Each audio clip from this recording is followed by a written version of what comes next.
Hello, and welcome to Books and People with Dhruv, your guide on this journey through the world of non-fiction books, where we explore powerful ideas that can transform your life.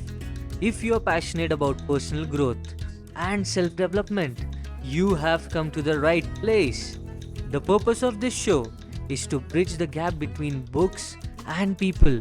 We'll not only dive deep into the ideas and strategies these books offer, but we'll also explore whether what's written has been applied in real life, and if those who have put these ideas into practice have found them to match with what's written. So, wherever you are, join me on this journey of growth with the show called Books and People with Dhruv, where every chapter brings us closer to a better you, and where we are going to test the real world impact of the wisdom found in books. Namaste, everyone, and welcome back. I hope everyone is doing just fine. And now it is time for us to take up the chapter 4 from the book called The Art of Public Speaking by Dale Carnegie, which he wrote with J. Berg Eisenwine. The chapter's name is Efficiency Through Change of Pitch. Now, this chapter is going to be very easier for us to understand because the previous chapter which we studied about the emphasis, efficiency through emphasis and subordination, made it very easier for us to come to this part. And then because emphasis is where you are trying to put force into a particular point, or you're trying to make a point, or you're making a word stand out. And it is somewhat same like when you're deciding your pitch. Like either my pitch is going to be very low, serene, subtle, or I'm going to speak with the most energetic format that is going to be possible for me. And that is what is the basic difference between them. And so you have to understand that the relative position of a vocal tone, high, medium, low, is what we mean by. So please understand the importance of this tool.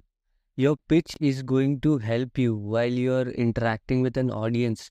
It is going to make sure that it does not become a monotonous thing for them. Remember, do not sin.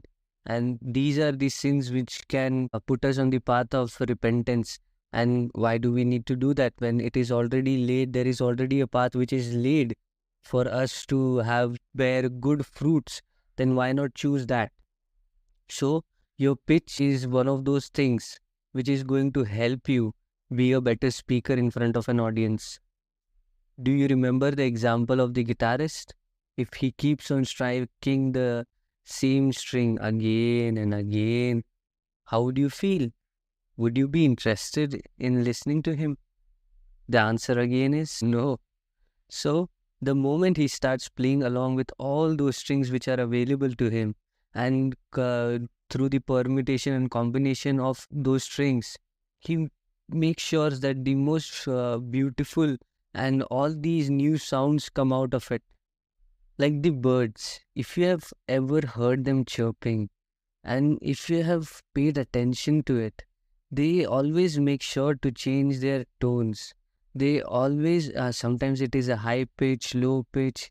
That chirping is so wonderful, and the melody of it, I mean, that experience itself is very serene.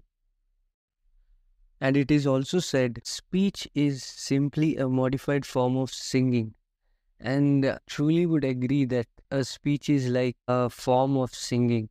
Because many a times when I used to listen to these great speakers, and now even now when I listen them, it is like a melody just revolving around me or just going through my ears, and it's so peaceful to listen to them. When a good speaker is speaking, it is the most joyous experience anybody can have. And I think anybody who has ever tried to speak in public, they must have at least felt this one or two times, as when you would have been speaking, it just flew out of you so flawlessly that it felt like, wow, did you just speak or sing those words? So now let's summarize what we studied in chapter 4. It is that your pitch is very important tool for you to have and to place it rightly and set the parameters for it accordingly, as it is going to set the tone for your speech. And then it is more about the feeling which you want to put out there through your voice. And that's it for today. So thank you for joining and have a good day. Namaste. Bye bye. Thank you for being part of Books and People with Dhruv. I hope today's exploration opened up some new ideas and perspectives for you as we continue to bridge the gap between wisdom in our books and our everyday lives. I look forward to uncovering more together. Until next time, keep exploring, keep reflecting, and let these insights guide your journey.